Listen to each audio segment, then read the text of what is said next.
HPS ಶಾಲೆಯಲ್ಲಿ ಎಲ್ಪಿಎಸ್ ಶಾಲೆಯನ್ನ ವಿಲೀನಗೊಳಿಸ್ತಾ ಇದ್ದದನ್ನ ವಿರೋಧಿಸಿ ಗ್ರಾಮಸ್ಥರು ಪ್ರತಿಭಟನೆಯನ್ನ ನಡೆಸಿದ್ರು. ಬಾಗಲಕೋಟೆ ಜಿಲ್ಲೆಯ ಮುಧೋಳ ತಾಲೂಕಿನ ಲಕ್ಷನಟ್ಟಿಯಲ್ಲಿ ಘಟನೆ ನಡೆದಿದೆ. ಎಲ್ಪಿಎಸ್ ಶಾಲೆಯಲ್ಲಿ ಮೂಲಭೂತ ಸೌಕರ್ಯ ಇದ್ರೂ ಯಾಕೆ ವಿಲೀನ ಮಾಡ್ತಾ ಇದ್ದೀರಾ ಅಂತ ಪ್ರಶ್ನಿಸಿದ್ರು.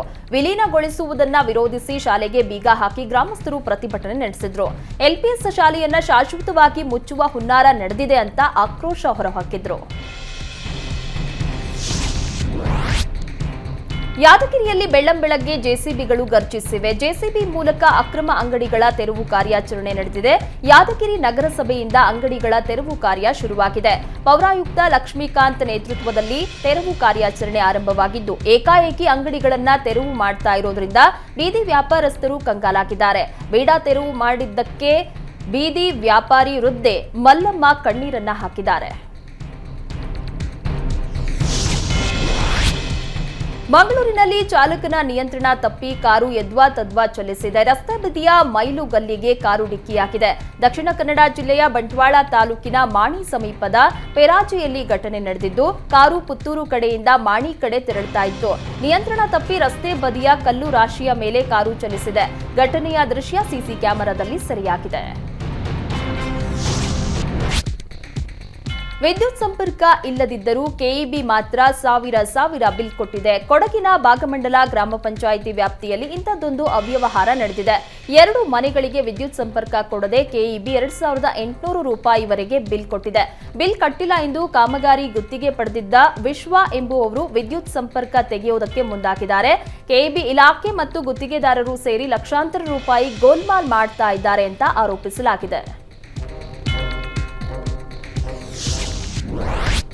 2 ಪ್ರಕರಣಗಳಲ್ಲಿ ಸೈಬರ್ ವಂಚಕರು ಬರೋಬ್ಬರಿ 16 ಕೋಟಿ ವಂಚಿಸಿದ್ದಾರೆ. ಉದ್ಯಮಿಗೆ ಕಂಪನಿ ಷೇರುಗಳನ್ನು ನೀಡುವ ಹೆಸರಲ್ಲಿ ವಂಚಿಸಲಾಗಿದೆ. ಬೆಂಗಳೂರಿನ ಖ್ಯಾತ ಉದ್ಯಮಿ ಹರಿಪಾಲ್ ಸಿಂಗ್ ಉಬೇರಾಯ್ಗೆ 6 ಕೋಟಿ 1 ಲಕ್ಷಕ್ಕೂ ಅಧಿಕ ಹಣ ವಂಚಿಸಿದ್ದಾರೆಂದು ಆರೋಪಿಸಲಾಗಿದೆ. ಬೆಂಗಳೂರು ಸೈಬರ್ ಕ್ರೈಂ ಠಾಣೆಗೆ ಹರಿಪಾಲ್ ಸಿಂಗ್ ದೂರನ್ನ ನೀಡಿದ್ದಾರೆ. ಇದೇ ರೀತಿ ಯಲಚೇನಹಳ್ಳಿಯಲ್ಲಿ ಕೋಟಿ ಸಿಸ್ಟಮ್ ಇಂಡಸ್ಟ್ರೀಸ್ ಮಾಲೀಕನಿಗೆ 10 ಕೋಟಿ ವಂಚಿಸಲಾಗಿದೆ. ಪಿಡಿಒ ವಿರುದ್ಧ ಕ್ರಿಮಿನಲ್ ಮೊಕದ್ದಮೆ ದಾಖಲಿಸಿದ್ರಿಂದ ಆತ್ಮಹತ್ಯೆಗೆ ಯತ್ನಿಸಿರುವ ಘಟನೆ ಬೀದರ್ನಲ್ಲಿ ನಡೆದಿದೆ. ಈ ಹಿಂದೆ ಸಿಇಒ ಶಿಲ್ಪಾ ಅವರು ಸಂಗಾರೆಡ್ಡಿಯನ್ನ 3 ತಿಂಗಳು ಅಮಾನತುಗೊಳಿಸಿದ್ರು. ಇದೀಗ ಸಿಇಒ ಗಿರೀಶ್ ಬದೋಲೆ ಅವರು ಔರಾದ್ ತಾಲೂಕಿನ ಚಿಕ್ಲಿ ಗ್ರಾಮದ ಪಿಡಿಒ ಸಂಗಾರೆಡ್ಡಿ ವಿರುದ್ಧ ಮತ್ತೆ ಕ್ರಿಮಿನಲ್ ಮೊಕದ್ದಮೆಯನ್ನ ದಾಖಲಿಸಿದ್ದಾರೆ. ಉದ್ದೇಶಪೂರ್ವಕವಾಗಿ ಕೇಸ್ ದಾಖಲಿಸಿದ್ದಾರೆಂದು ಮನನೊಂದು ಪಿಡಿಒ ಸಂಗಾರೆಡ್ಡಿ ಆತ್ಮಹತ್ಯೆಗೆ ಯತ್ನಿಸಿದ್ದಾರೆ. ವಕೀಲರ ಹೋರಾಟಕ್ಕೆ ಕೊನೆಗೂ ರಾಜ್ಯ ಸರ್ಕಾರ ಮಣಿದಿದೆ. ರಾಮನಗರದ ಐಜೂರು ಠಾಣೆ ಪಿಎಸ್ಐ ಸೈಯದ್ ತನ್ವೀರ್ನನ್ನ ಅಮಾನತುಗೊಳಿಸಲಾಗಿದೆ. ವಕೀಲರ ವಿರುದ್ಧ ಸುಳ್ಳು ಎಫ್ಐಆರ್ ದಾಖಲಿಸಿದ್ದಾರೆಂದು ವಕೀಲರು ಆರೋಪಿಸಿದ್ರು. ಜೊತೆಗೆ ಸಸ್ಪೆಂಡ್ ಮಾಡಿ ತನಿಖೆಯನ್ನ ನಡೆಸಬೇಕು ಅಂತ ವಿಪಕ್ಷಗಳು ಪಟ್ಟು ಹಿಡಿದಿದ್ವು. ನಾಳೆ ವಕೀಲರು ವಿಧಾನಸೌಧ ಚಲೋಗೆ ಕರೆ ಕೂಡ ಕೊಟ್ಟಿದ್ರು. ರಾಜ್ಯ ಸರ್ಕಾರ ಮುಜುಗರ ತಪ್ಪಿಸಿಕೊಳ್ಳುವುದಕ್ಕೆ ಅಮಾನತು ಮಾಡಿದೆ. ಕೊಡಗು ಚಾಮರಾಜನಗರ ಲೋಕಸಭಾ ಸಮರಕ್ಕೆ ಅಭ್ಯರ್ಥಿಗಳನ್ನ ಆಯ್ಕೆ ಮಾಡುವುದೇ ಕಾಂಗ್ರೆಸ್ಗೆ ದೊಡ್ಡ ತಲೆನೋವಾಗಿದೆ. ಬಿಜೆಪಿಗೆ ಟಕ್ಕರ್ ಕೊಡಲು ಕಾಂಗ್ರೆಸ್ ಕಾರ್ಯತಂತ್ರ ರೂಪಿಸ್ತಾ ಇದೆ.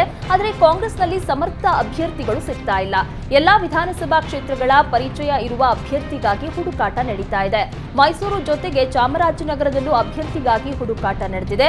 ಒಂದ್ ಕಡೆ ಮೈಸೂರಿನಿಂದ ಸಚಿವ ಕೆ ವೆಂಕಟೇಶ್ ಸ್ಪರ್ಧಿಸುವಂತೆ ಒತ್ತಡ ಇದ್ರೆ, ಮತ್ತೊಂದು ಕಡೆ ಶಾಸಕ ಪುಟ್ಟರಂಗ ಶೆಟ್ಟಿ ಮೇಲೆ ಒತ್ತಡ ಹೇರಲಾಗ್ತಾ ಇದೆ. ಬೆಳಗಾವಿಯಲ್ಲಿ ನಕಲಿ ಬಾಂಡ್ ತಯಾರಿಸುವ ಗ್ಯಾಂಗ್ ಮತ್ತೆ ಆಕ್ಟಿವ್ ಆಗಿದೆ. ಚಾಪಾ ಕಾಗದ ಹಗರಣ ರೂವಾರಿ ತೆಲಗಿ ಪ್ರಕರಣದ ಬಳಿಕ ಬೆಳಗಾವಿಯಲ್ಲಿ ಮತ್ತೊಂದು ಪ್ರಕರಣ ಬೆಳಕಿಗೆ ಬಂದಿದೆ. ಆಸ್ತಿ ಪರಭಾರಿಗಾಗಿ ಸರ್ಕಾರಿ ಅಧಿಕಾರಿಗಳೇ ನಕಲಿ ಬಾಂಡ್ ತಯಾರಿಸಿ ವಂಚಿಸಿದ ಆರೋಪ ಕೇಳಿಬಂದಿದೆ. ಸವದತ್ತಿ ತಾಲೂಕು ಪಂಚಾಯಿತಿ ಇಒ ಮತ್ತು ಮಾಡಮಗೇರಿ ಪಿಡಿಒ ವಿರುದ್ಧ ದೂರು ನೀಡಲಾಗಿದೆ. ಸುಮಾರು 6 ಕೋಟಿ ಬೆಲೆ ಬಾಳುವ ಆಸ್ತಿ 3 ಕೋಟಿಗೆ ಮಾರಾಟ ಮಾಡಿರೋದಾಗಿ ಆರೋಪಿಸಲಾಗಿದೆ. ಕೇಸ್ ದಾಖಲಾದರೂ ಆರೋಪಿಗಳ ಬಂಧನಕ್ಕೆ ಮೀನಾಮೇಷ ಎಣಿಸಲಾಗ್ತಾ ಇದೆ ಅಂತ ಕಾಂಗ್ರೆಸ್ ಮುಖಂಡ ಲಕ್ಕಣ್ಣ ಸವಸುದ್ದಿ ಆರೋಪಿಸಿದ್ದಾರೆ.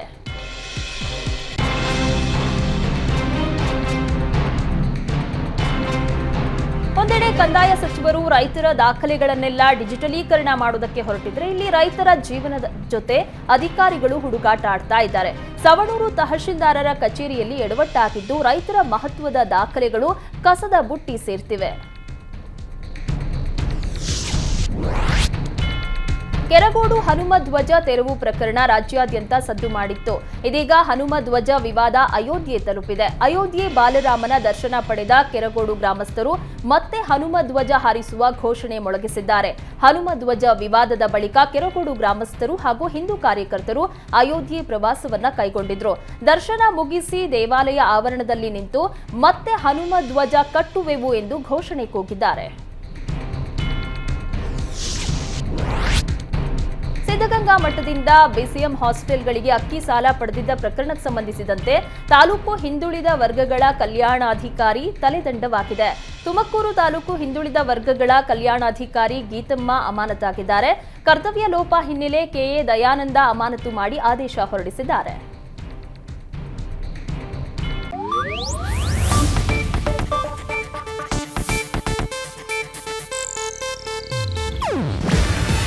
ಇದು ಏಷ್ಯಾನೆಟ್ ನ್ಯೂಸ್ ನೆಟ್ವರ್ಕ್ ಪ್ರಸ್ತುತಿ. ನೀವು ನೋಡ್ತಿದ್ದೀರಾ ಏಷ್ಯಾನೆಟ್ ಸುವರ್ಣ ನ್ಯೂಸ್.